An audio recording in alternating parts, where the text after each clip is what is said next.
आज का हमारा चैप्टर है एवरेज। पहला क्वेश्चन देखिएगा, 11वीं पारी में यदि औसत स्कोर x द्वारा दर्शाया गया है और यदि 12वीं पारी में उसने 84 रन बनाए हैं, उससे उनका औसत 4 रन बढ़ गया है, तो 12वीं पारी के लिए नया औसत स्कोर क्या होगा। ठीक है, तो यहाँ पे 12वीं पारी में रन कितने बने हैं 84, जिससे औसत जो x था वो क्या हो गया है 4 रन बढ़ गया है। यानी 12 का मल्टीप्लाई 4 से कर दो 48। ठीक है, बढ़ गया है तो 84 में माइनस कर दो तो कितना आ जाएगा। यहाँ से ये 6 बना और यहाँ पे 7 से 4 गया 3, यानी 36। ठीक है, क्या आ गया 36। ये 36 क्या आया है आपका, ये 36 है आपका 11 पारी का औसत अंक, यानी x की वैल्यू है आपकी 36। लेकिन 12वीं पारी में कितना बढ़ा था औसत, 4 बढ़ गया था, तो 36 + 4 कितना आ जाएगा 40। 40 आपका सही आंसर होगा, गलती से 36 ना लिख करके चले आना।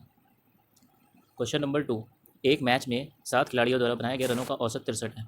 यदि 6 खिलाड़ियों द्वारा बनाए गए रन 130, 42, 24, 53, 45 और 54 है, तो 7वें खिलाड़ी ने कितने रन बनाए हैं। तो देखो सभी को मैंने बांट दिया, देखो 7 लोग हैं, 1 2 3 4 5 6 7। अगर औसत औसत क्या बोलता है, सभी को बराबर मिलने चाहिए। तो यहाँ पे औसत कितना है 63, यानी 63 अगर औसत है तो इसका मतलब ये हुआ कि इसको भी 63 मिलेगा, इसको भी 63 मिलेगा, इसको भी 63 मिलेगा, इसको भी मिलेगा, इसको भी मिलेगा, इसको भी मिलेगा और इसको भी मिलेगा। ठीक है, अब क्या कहता है कि जो 6 लोग हैं उसमें से पहले को मिला 130, 130 मिला, यानी 63 से कितना ज़्यादा, तो 67 ज़्यादा है, इतना हम घटा देंगे।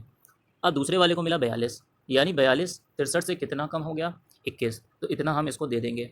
फिर ये हो गया 24, यानी 24 कम लेकर के आया है, यानी 63 से कितना कम लेकर के आया है 39, उतना हम दे देंगे 24 को। ठीक है, तो फिर आता है 53, 53 कितना कम लेकर के आया है 10। ठीक है, तो 10 उतना हम लोग दे देंगे अपनी तरफ से। 45 वाला कितना कम लेकर के आया है 18, तो अपनी तरफ से 18 दे देंगे। 54 वाला कितना कम लेकर के आया है, तो ये लेकर के आया है 9 यूनिट कम, तो इसको अपनी तरफ से दे देंगे। अब सभी को जोड़ दो, कितना आ जाएगा 18 9 27, 27 10 37, 37 और 37 और ये जो तुम्हारा है 40, यानी 77, 77 20 कितना हो जाएगा, 77 20 हो जाएगा 97, 97 में 67 घटा दो, कितना आ जाएगा 0 30।